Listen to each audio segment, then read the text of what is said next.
Hello everyone, good morning, welcome back to my channel. সকলে কেমন আছো? আশা করি সকলে খুব ভালো আছো। আমিও ভালো আছি আর আমার ছেলেও খুব ভালো আছে।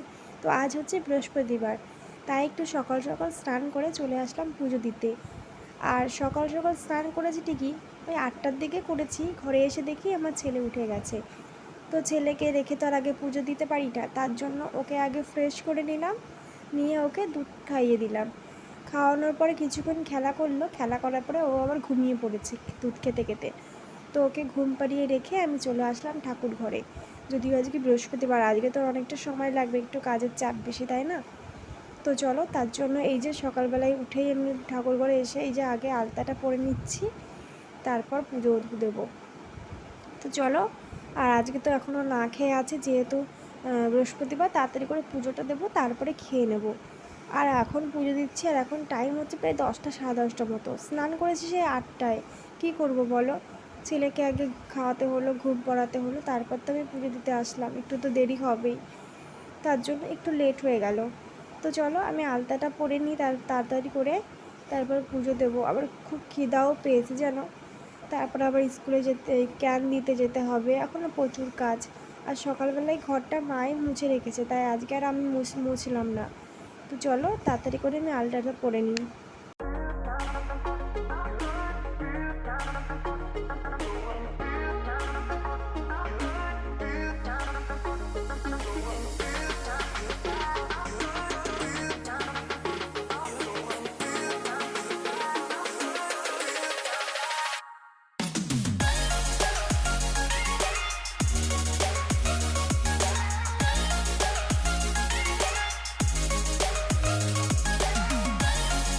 তো আলতা পরা হয়ে গেছে, চলে আসলাম সোজা ঠাকুরের কাছে।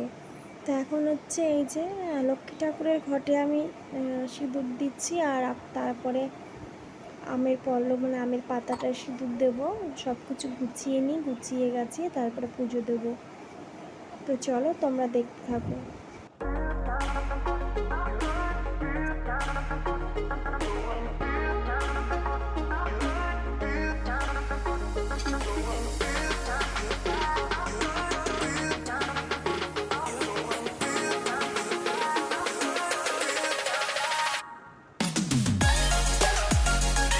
তো আজকে যেহেতু বৃহস্পতিবার, লক্ষ্মীবার, তার জন্য মা বলে, মানে শাশুড়ি মা বলে যে লক্ষ্মী ঠাকুরের নৈবেদ্যটা হচ্ছে মেন। তো তার জন্য বাড়িতে চাল তো থাকে, আর কলাও ছিল, তাই ভাবলাম আজকে দিয়ে দিই। তাই বলে বৃহস্পতিবার করে এই কলা, চাল এগুলো দেবে নৈবেদ্যটা। তাই আমি প্রত্যেক বৃহস্পতিবার এই চাল, কলা দিয়ে আর কি নৈবেদ্য করে তারপর তাই পুজো দিই। তো চলো, আমি সব কিছু এই গ্লাসের জল টলগুলো ঢেলে নিই, তুলসী পাতা দিয়ে নিই, সব কিছু রেডি করে নিই, তারপরে পুজো দেওয়া শুরু করব। তারপরে আবার তো কত কাজ, এদিকে যে দেখো প্রদীপটাও ধরিয়ে নিচ্ছি, আর তোমাদেরকে একটু দেখিয়েও দিলাম আমার ঠাকুরটা, মানে ঠাকুরের আসনটা কেমন করে সাজিয়েছি। আজকে যেহেতু জবা ফুল একটা ফুটেছিল, তাই লক্ষ্মী ঠাকুরের ঘটে দিয়েছে, আর বাদ বাকি সব সাদা ফুল ছিল। এদিকে দেখো, শাশুড়ি মা ছেলেকে নিয়ে যাচ্ছে ইঞ্জেকশন দিতে। তারপরে আর এদিকে দেখো, সকালবেলায় মা কতগুলো কলার বড়া বানিয়েছে। যেহেতু ঘরে অনেক কলা ছিল, আর ওগুলো ঠিকঠাকভাবে খাওয়া হচ্ছিল না বলে পচে যাচ্ছিল, তাই মা ভাবলো না ফেলে কলার বড়া করে নি, তাই করে দিয়েছে। তো দেখলেই তো, মা ছেলেকে নিয়ে গেছে ইঞ্জেকশন দিতে, আর এখন আমি বাড়িতে একা আছি, কিন্তু এখন আমাকে যেতে হবে দুধ আনতে। আর ক্যানটা আমি আগেই দিয়ে এসেছিলাম, আর স্কুলেও ক্যান দিয়ে এসেছি, মানে ছেলের স্কুলে যেহেতু খিচুড়ি ডিম দেবে তার জন্য। তো চলো, এখন আমি দুধের ক্যানটা নিয়ে আসি, যেহেতু এখন 12টা বেজে গেছে, দেখি ঘোষ এসছে কিনা। নাহলে ছেলে এসে যাবে এক্ষুনি, ছেলে আসলে ওকে আবার ঘুম পাড়াতে হবে, তো তারপরে আর অনেকটা লেট হয়ে যাবে, হয়তো কখনো মনেও থাকবে না, এরকম হয়। তো চলো, আমি তাড়াতাড়ি করে দুধের ক্যানটা নিয়ে আসি। দুধ আনতে এসে দেখি এখনও ঘোষই আসেনি। ছেলে বাড়ি চলে এসেছে, আর ইঞ্জেকশন তো দিয়েছে, যে 4টে ইঞ্জেকশন ছেলেকে। আর ইঞ্জেকশন দেওয়ার পরে একটা ওষুধ দিয়েছিল, জ্বরের ওষুধ, আর সেটা অর্ধেক খাইয়ে দিয়েছি ওকে দুধের সঙ্গে গুলিয়ে, আর অর্ধেক রেখে দিয়েছি, যদি রাত্রে জ্বর আসে তো রাত্রে খাইয়ে দেবো। তারপর এই যে জেলটা দেখতে পাচ্ছ, থার্মোকপ জেল, এটা এটা ওর যেখানে ইঞ্জেকশন দিয়েছে, মানে চারি সাইডে লাগিয়ে দিয়েছি, ঠান্ডা যেহেতু ব্যথাটা কমে যাবে। আর দু হাতে দু পায়ে পুরো 4টে ইঞ্জেকশন ভাবা যায় বলো? এত ছোটো বাচ্চাকে 4টে ইঞ্জেকশন দিলে ওরা সহ্য করতে পারে? আমি তো নিয়ে যাইনি, দেখলেই তো মা নিয়ে গেছিলো। আর এই যে একটু ঘুমিয়ে পড়েছে খেয়ে দিয়ে, ওই যে ওখানে ঘুমানো আছে, মানে শুয়ে শুয়ে আছে। তো চলো আমি একটু ঘুমাবো, তো চলো তোমাদের সঙ্গে আবার পরে কথা বলতে আসছি। তো এখন বাজে 6:45, আর 5:30টার দিকে পুগলু ঘুম থেকে উঠলো, আমিও উঠলাম, আর ওকে খাওয়ানো হয়ে গেছে। আর এখন আমরা একটু ঘুরু ঘুরু করতে যাব।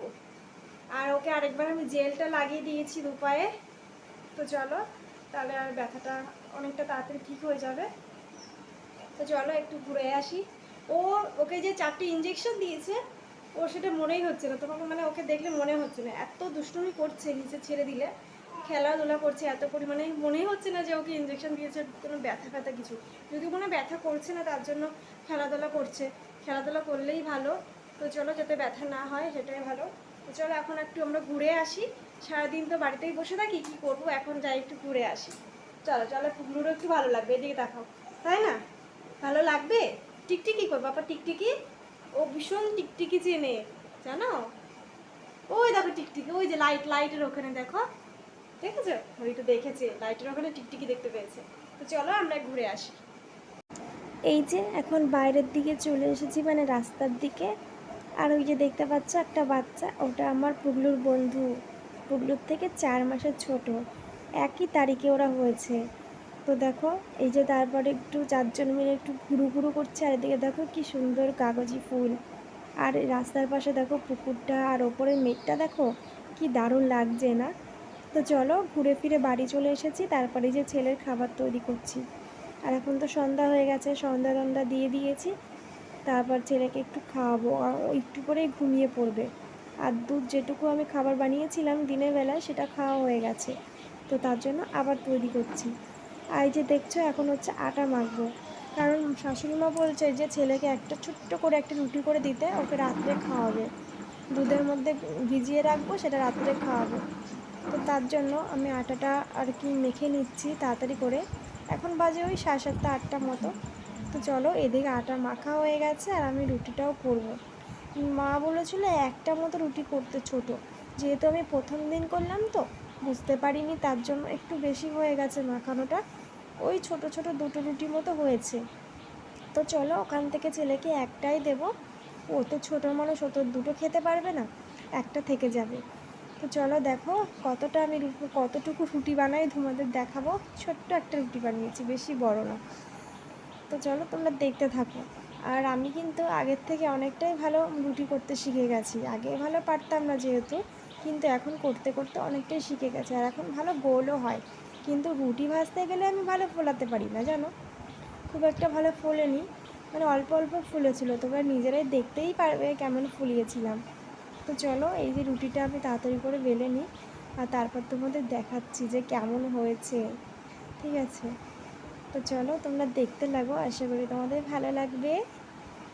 তো বাচ্চারা না সবসময় একই খাবার খেতে পছন্দ করে না, তার জন্য মা বলছিল একটা রুটি করে দিতে, রাত্রে রাত্রে একটা রুটি খাওয়ালে দেখেও খায় কিনা, যেহেতু প্রথম দিন, তার জন্য। এই দেখো রুটিটা হয়ে গেছে, ছোট্ট একটা রুটি। তারপর চলে আসলাম এই যে রুটিটা ভাজতে। জানি না ছেলে খাবে কি খাবে না, যেহেতু প্রথম দিন ও রুটি খাচ্ছে এরকম করে, মানে দুধের মধ্যে ভিজিয়ে রাখলে একদম নরম হয়ে যাবে, তারপর ওকে খাওয়াবে। তো চলো দেখি। রুটিটা বলেইছিলাম যে ফুলবে না, কারণ আমি ভালো ভাজতে পারি না। আর বিশেষ করে এই যে কি বলে, তাওয়ার মধ্যে তো মোটামুটি পারি, কিন্তু তাওয়ার মধ্যে আমাদের ভাজে না। তারপরে এই যে এটা দেখতে পাচ্ছ, এটা কি বলে আমি নাম জানি না, তো দেখেছি যা এটার মধ্যেই ভাজি, তো আমিও মানে এখানে আসার পর থেকে এটার মধ্যেই ভাজি। ভালো হয় না তবুও ভাজি। এই দেখো, ওই দেখো অল্প অল্প কিন্তু ফুলেছে, খুব একটা ভালো ফোলেনি, তবে অল্প অল্প ফুলেছেও চলে যাবে, যেটুকু ফুলেছে সেটাই অনেক। তো চলো দিয়ে ভেজে নিই, 2টো রুটি ভেজে নেবো এখন। যদিও ওকে একটা খাওয়াবো আর একটা থাকবে, ওই একটা আমি আবার দেখি পরে যদি কাউকে দিয়ে দেবো, আমি খাবো না, বাবা খাবে, যে একজন খেয়ে নেবে। তো চলো, তো রুটিটা ভাজতে ভাজতে এক হাতে ফোন, এক হাতে আমি রুটি ভাজছি, তো একা একাই একদম উল্টে দিয়েছি। অনেকে অনেক সময় হয়তো পড়ে যায়, কিন্তু পড়েনি, একা একাই একদম রুটিটাকে একদম উল্টে দিয়েছি একা একা। তো চলো, এই যে অল্প অল্প ফুলেছে, এর বেশি মনে হচ্ছে আর ফুলবে না, যদিও আমি ভাজার সময় আমার মনে আছে যে ফোলেনি, তার জন্যই তোমাদের বলছি, আর ফুলবে না। তো এটুকুতেই রেখে দেবো। তো চলো, এই যে রুটি করা প্রায় হয়ে গেছে। এখন এই যে দুধটা এই যে গরম করে রেখেছি বাটির মধ্যে। এটা হচ্ছে গরুর দুধ, ঠিক আছে। তো শাশুড়ি বললো গরুর দুধের মধ্যে ভিজাও, জানি না গরুর দুধ খেলে কোনো অসুবিধা হবে কি হবে না। অনেকেই তো বলে যে গরুর দুধ এখন বাচ্চাদের খাওয়াতে নেই, ছোটোবেলাতে আমাদের গরুর দুধই খাওয়াতো, ঠিক আছে। তো চলো আমি ভিজিয়ে দিলাম, দেখি কি হয়। শাশুড়ি তো বললো ভিজাতে। এই যে রুটিগুলো আগে একটু জলের মধ্যে ভালো করে ধুয়ে নিয়েছি, ধুয়ে নিয়ে তারপরে দুধের মধ্যে ভিজিয়ে রেখেছি। তো চলো তারপরে এই যে ভাত বসাবো। এখন আমি চাল ঝাড়ছি। আর আমাদের বাড়িতে না চাল আছে, ওই যে পাশে একটা ড্রাম দেখতে পাচ্ছ, ওই ড্রামের মধ্যে চাল, কিন্তু চালগুলো না ছাড়া নেই। যখনই রান্না করতে হয় একটু ঝেড়ে ঝেড়ে ঝেড়ে ঝেড়ে তাই রান্না করতে হয়, নাহলে যখন ভাতের মধ্যে কুড়ো থেকে যায়, প্রচণ্ড পরিমাণে কুড়ো, আর খাওয়া যায় না। তার জন্য চাল ঝাড়তে তো পারি না, তবে ওই একটু একটু করে কুলোটা নাড়াই, তাতেই হয়ে যায়। কী করবো বলো, পারি না চাল ঝাড়তে। এবার ওই জন্য ওই দেখো না কেমন করে কুলোটা নাড়াচ্ছি, ওইভাবে নাড়াই, আর ওই কুলোটা আসে মুখের কাছে, তখন পড়ে যায়। কিন্তু চাল ঝাড়তে পারি না ঠিকই, তবে একটাও কিন্তু চাল পড়েনি, খুব সাবধানেই ঝাড়ছিলাম। তো চলো এই যে চালটা ঝেড়ে নিই। এখন এই যে প্রেশার কুকারে ভাত বসাবো। আর এই ছোটো প্রেশার কুকার, আমাদের প্রেশার কুকারটাও একটু সমস্যা আছে। প্রেশার কুকারটা খারাপ হয়ে গেছে, কী বলতো, কোনো সিটি ওঠে না, বুঝতে পারি না কিছু না। সিটি উঠলে নয় বোঝা যায় যে কটা সিটি উঠলো, এখন ভাত হয়েছে, এইভাবে এখন নামাতে হবে। কোনো সিটিই ওঠে না, আমাকে ঘড়ির টাইম দেখে দেখে তাই আমাকে ভাতটা মানে গ্যাসটা অফ করতে হয়। তো চলো এই যে আধা ঘন্টা টাইম মতো লাগে এই প্রেশার কুকারে ভাত হতে। তো সেই আন্দাজ মতোই আমি কিন্তু ভাত বসাই। তো চাল অনেক প্রেশার কুকারে দিয়ে দিয়েছি, আর নিচে অল্প কটা চাল রয়েছে, সেগুলো একটু ভালো করে ঝেড়ে নিচ্ছি, কারণ নিচের দিকে পুরো রয়েছে তার জন্য। তো চলো এই যে প্রায় ঝাড়া হয়ে গেছে। আর ভাতের সঙ্গে একটা আলু সিদ্ধ দেবো, আর বাকি কিছু করব না, কারণ দুপুরবেলা সবজি রান্না হয়েছিল, মানে তরকারি রান্না হয়েছিল, সেগুলো সবই আছে। মোটামুটি ওগুলো হয়ে যাবে আমাদের রাত্রে, আর আলাদা করে কিছু করতে হবে না। তার জন্য আর কিছু রান্না করলাম না। আর দুধ আছে যেহেতু, আর দুধ দিয়ে যদি কিছু কম পড়ে দুধ দিয়ে ভাত খেয়ে নেবো, তার জন্য। তো চলো তোমরা দেখতে লাগো ভিডিওটা, কেউ স্কিপ করবে না, ঠিক আছে। তো এই যে চাল ঝাড়া হয়ে গেছে, তারপরে এই যে ছেলেকে একটু কোলে নিলাম। ছেলে দেখো গোলায় বসে দোল খাচ্ছি, ছেলে আর আমি।